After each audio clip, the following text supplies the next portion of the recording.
Welcome back to the channel, and this week I'm going to discuss a very hot topic in the poker community. I personally think cash games are 1,000 times better than tournaments, and it's not even close. Let's dive in. Reason number one is simply because of win percentage. If you're a halfway decent cash game player, you'll profit anywhere from 50 to 70% of your sessions. Whereas a tournament player only profits maybe 2 out of 10 tournaments on average, and that's at the top level. So I don't know about you guys, but when I was playing subpar college baseball, only getting a hit 2 out of 10 times isn't something I would call very fun. Hit well. Charging and laying out with a great will send this to extra innings. Reason number two why I think cash games are better than tournaments is because of the excessive tanking. Tournament players take forever to make a decision. I'm not talking 10 seconds. I'm literally talking forever. I mean, I kind of get it. If you're playing at a final table for a 5-figure score and someone puts you all in, feel free to use those cute little time banks to make a decision. But when you go behind enemy lines and enter the cash game streets, just know that we value our time. So if you take 3 minutes to make a call on a $30 river bet with top pair against an action player, we got one thing to say to you. I cannot play with them. Cannot win with them. Can't do it. Reason number three is simply based off of time. In cash games, you can play at any time of the day that you want. Whether that's playing for 30 minutes or playing for 48 hours straight like some of you animals out there, cash games give you one thing. Oh, freedom! But in tournaments, you have to show up at a certain time, and then they only give you 10 minutes for a break. But then the bathrooms are backed up, so you're late to get back to the tables, and they blind you out. Reason number four is I can't stand the whole ICM movement. ICM stands for Independent Chip Model, and the closer you get to the later payouts, every chip has a certain value. So if you're close to a pay jump, these tournament pros say that you should fold something like pocket nines to a raise because your chips are more valuable than trying to win a coin flip. I mean, I know society gets softer each generation, but Herm Edwards has a message for all you ICMers. You play to win the game. Hello? You play to win the game. If I ever play in a tournament, we're going for gold. Literally. And for our last reason number 5, is that tournament players smell. You can smell a tournament player from a mile away. I'm not talking actually smell them. Well, maybe some of them. Joke. But if you've ever just casually played in the cash game and see someone show up in a hoodie with glasses that refuses to talk, then they start opening their hands to 2.2x. Do you smell it? You just know that's a tournament guy. These guys are almost always nits, and the worst part of all is you can see their heads bursting while trying to think of all the game theory optimal bullshit in real time. So now that you guys know my completely unbiased opinion, whether you're a cash or a tournament guy, let me know in the comments what you think. I always love a good battle. And I almost forgot to leave you guys with this massive tip if you do decide to play tournaments. We all know that the obvious goal is to make the money in the tournament, and in order to do so, you have to pop the bubble! Pop the bubble! But if you happen to see who popped the bubble, meaning they were the last person in the field to miss out on making the cash, make sure to give them at least 500 feet of space, because they're going to be a danger to society for the next 24 hours. River card is a queen for the straight! And he cuts down Daniel Negreanu.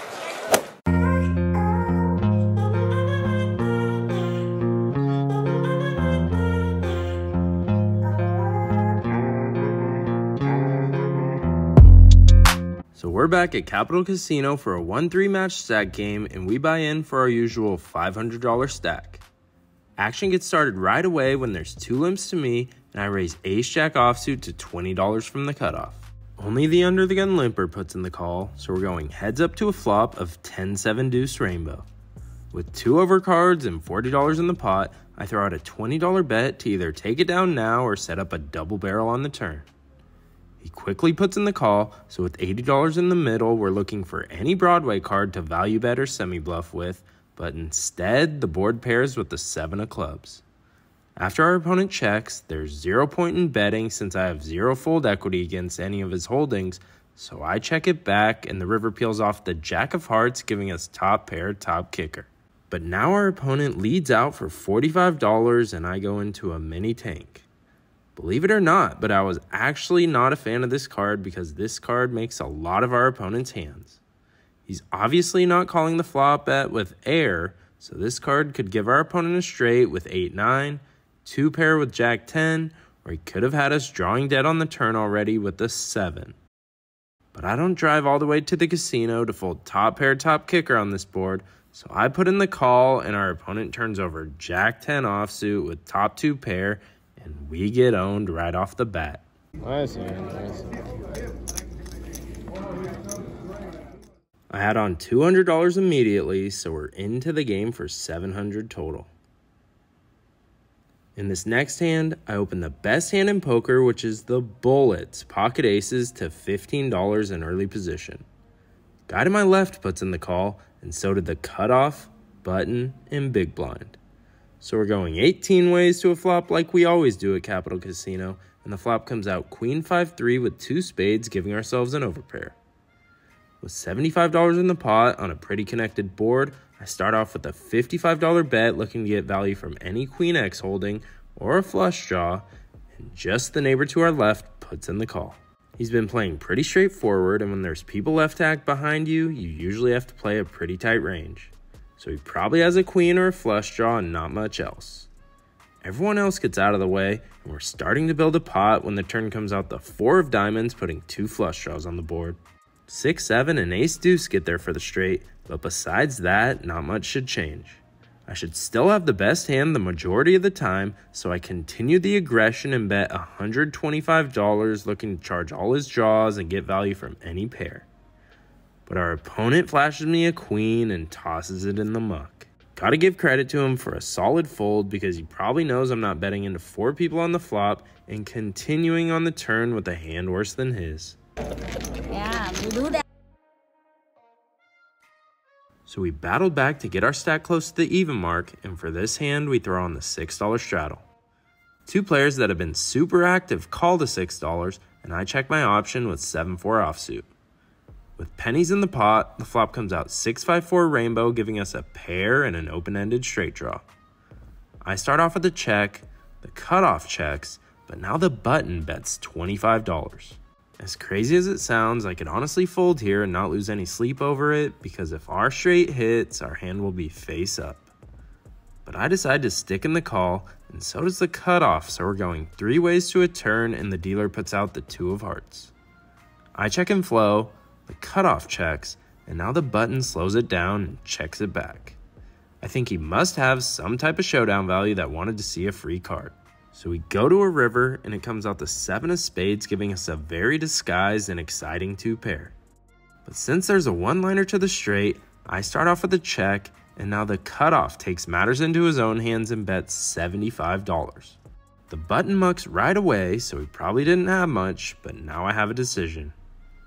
I didn't see too many hands betting this large with a worse hand than mine, so I decide to eventually throw my 2 pair in the muck, and our opponent turns over 8-9 of clubs for the ultimate nuts. In this next hand, middle position opens the action to $11 and 2 people put in the call. He's usually been opening his hands to $15, and I'm not one to read into too many live tells, but the main one I've noticed over the years are sizing tells. If you pay attention to your opponent's betting patterns, you can pick up on these as well and print money. So when I look down at ace-jack offsuit in the big blind, I decide to raise to $65 out of position, and one by one they all fold, and I pick up $33 of dead money without seeing a drop. So good fold right here. If I had to put money on it. The $6 straddle is on, and I raise queen-jack of diamonds to $33 from the big blind. I could just call and put in the extra $3, but with suited Broadway hands, I love putting in the raise so that we could build a pot. So 2 more people put in the call, and we go 3 ways to a flop of queen 9-7 with 2 spades. On this very connected board, I decide to bet $55 with my vulnerable top pair, and just a player in middle position puts in the call. Since I'm blocking top pair, he probably has all the flush draws and maybe even a hand like Jack 10 suited. So we go to a turn heads up and see the Ace of Hearts, which is in my opinion a really tricky card. This player has been calling super wide pre-flop, so every Ace X of Spades hand is in his range, but I think I also need to charge all his smaller flush draws with my pair of queen. I decide to check, not really knowing what the best line is, but now our opponent bets $120 into 220. I think with any other card than an ace, king, or 8, I can easily make this call, but to me this seemed like such a value sizing, so I decided to toss my hand in the muck and live to see another day. After that last hand, we're down around $200 on the day, and now local famous vlogger Doug McCusker sits down at our table. If you haven't checked out his channel yet, go give him a follow and also a shout out for hitting 10,000 subscribers, which is an awesome achievement. Also got to give a shout out for giving me this What Would Zeus Do coin, because that's going to come into play this hand. So Doug opens the $15 under the gun and 3 people put in the call. I look down at Jack 9 of Hearts in the big blind and toss in the 12 extra dollars. So we're going 5 ways to a flop, which is basically heads up at Capital Casino, and the flop comes out Jack 8-4 with 2 clubs, giving us a mediocre top pair. I start off with a check, and the action gets checked around all the way to the button. He throws in a pretty big bet of $55, and I would usually fold this hand, but this guy loves trying to take down pots when action gets checked to him. I'm also not worried about anyone else having a jack, since they didn't bet after Doug checked, who was the pre-flop aggressor. So I put in the call, and as expected, everyone else gets out of the way. So we're going heads up to a turn with $185 in the middle, and the dealer throws out the 4 of clubs, bringing in the front door flush. I don't really love this card since all his semi-bluff flush draws complete their flush, so I check him flow, but luckily our opponent checks it back. So maybe he has a jack or a pair of 8s looking for some pot control. So we go to a river and we see the 5 of hearts, which is a complete blank. I want to get to showdown as cheap as possible with this hand, so I check, and now our opponent throws out a $90 bet. So the only thing I'm asking myself right now is one question. What would Zeus do? But I think the play is to fold to most players since a pair of 8s shouldn't be value betting, and I don't beat too many Jack X holdings. But this guy's been spazzing hard all session, so I convince myself to throw in the chips, and he turns over red pocket 7s. I don't know if he was value betting or bluffing, but no complaints from me as we scoop in a solid pot. I know. I'll be hosting my 5th meetup game on the Club GG app tomorrow, Monday, June 10th at 8:30 p.m. Pacific time. We'll be playing 50-cent $1 stakes with a $100 max buy-in, and when you guys ask for something, I deliver. Not only Venmo $100 to whoever manages to stack me, but I'm also adding a $25 bonus to whoever has the highest stack at the end of the night. The seats fill up super fast, so to reserve your spot, follow the Club GG link in the description and use my reference code. We try to keep the momentum going when we see 2 limps in early position, and I raise King Jack offsuit to $20. Both the limpers put in the call, and the flop comes out King Jack 3 with 2 hearts, giving us top 2 pair. They check it over to me, and I'm ready to get into the land of profit, so I throw out a $35 c-bet to charge the million draws out there as well as get value from any pair, but they all fold. Son of a bitch! So this next hand is the hand of the day, and it features some vlogger on vlogger crime. There's 3 limps in the field, and I look down at the Cowboys, pocket kings from the small blind. I'm not wanting to go multi-way to the flop, so I raise them up to $30, and surprisingly, just Doug puts in the call from the big blind. We've only played 2 hands versus each other, and we're tied 1-1, so now it's time to see who wins round 3 in this friendly matchup. Round 3. Fight! With $70 in the pot, the flop comes out very good for our hand in Jack 7-4 Rainbow. Doug should never have 2 pair represented, and pocket jacks would have 3-bet pre-flop, so the only hands I'm losing to right now are pocket 7s and pocket 4s. So since the board is so dry, I start off with a $25 c-bet, but to my surprise, Doug puts in the raise to $75. Since I did bet so small, I think a pair of jacks could easily be making a value raise in position, and pretty much the only bluff he could have on this board is 5-6. So I obviously put in the call, and we go heads up to a turn with $220 in the pot, and we see the 6 of spades. I check him flow, and now he decides to check it back. I could definitely see all his jacks checking back, and now 5-6 has some showdown value, so I could see him checking that back as well. I don't think any sets check back this turn, so I'm pretty confident we have the best hand. We go to a river looking for a blank, but the dealer throws out the 8 of hearts, giving 5-6 a straight now. Since we determined he probably has a Jack X holding or a straight, I decided to do a rare play and throw out a blocker bet of $55. My thought behind this play is he should call with his jacks for this price and raise with his straights. And raise he does as he goes all in for his remaining $310. The plan the whole time was to snap fold if he raised, so I go to muck my hand, but then I hit the brakes harder than Coco Crisp in a rundown. Thought maybe he had blocked him off. Let's see if Martin gets his shin guard in, but there's the pitcher missing. After breaking this hand down, we obviously know that Doug has a hand with some type of showdown value, and if we play the audio, you'll hear what my live thoughts are. It'd be like Jack 10 turned into a bluff or something. So with anyone else, I would fold this hand, but Doug is one of the few people in the room that's capable of turning showdown value into a bluff because he knows this runout favors his range more. So I debate putting in the chips, but in the end, I think this card was the one card in the deck that made me eventually fold my hand. So the great thing about us both vlogging is we will get a reveal. Like I said earlier, go check out his vlog and congratulate him on reaching 10,000 subscribers and winning round 3 with either a straight or a bluff. Alright, good luck everyone. Here's your new dealer. After attempting to steal a bomb pot with a small bluff, we added on $300 to our stack and we are officially into the game for $1,000 even. We go extremely card dead for the next hour, and when we pick up a hand, it was pocket 8s both times and we got 2 overcards at each runout. But we did manage to finally pick up a real hand when we opened pocket jacks to $15 under the gun. Under the gun 2, the cutoff, button, and big blind all put in the call, so we're going 5 ways to a flop of King 6 with 2 clubs. When the big blind checks it over to me, I could be mixing between a bet and a check, but since we're 5 ways this hand and out of position, I decided to check and see what everyone else does. They all check it back as well. So we're still going 5 ways to a turn, and we see the miraculous Jack of Diamonds giving us a full house. After the big blind checks again, I throw out a $35 bet, and one by one, they all fold. Damn!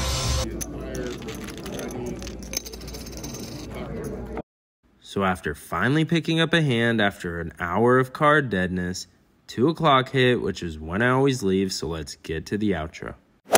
That definitely wasn't my best session. I think I might have got bluffed against Doug, and I definitely didn't have to do that bluff myself in the bomb pot. Got to sharpen some tools up after taking 2 weeks off. In for 1,000 and out for 520 for a $480 loss. Unfortunately, this was my only session of the week since I'm moving in 2 days, so this week we played 3.5 hours of live poker and lost $480 for not the best looking hourly rate. But as always, I hope you guys run good at the tables, and I'd appreciate it if you could hit the subscribe button to help me reach my new year-end goal of 5,000 subscribers.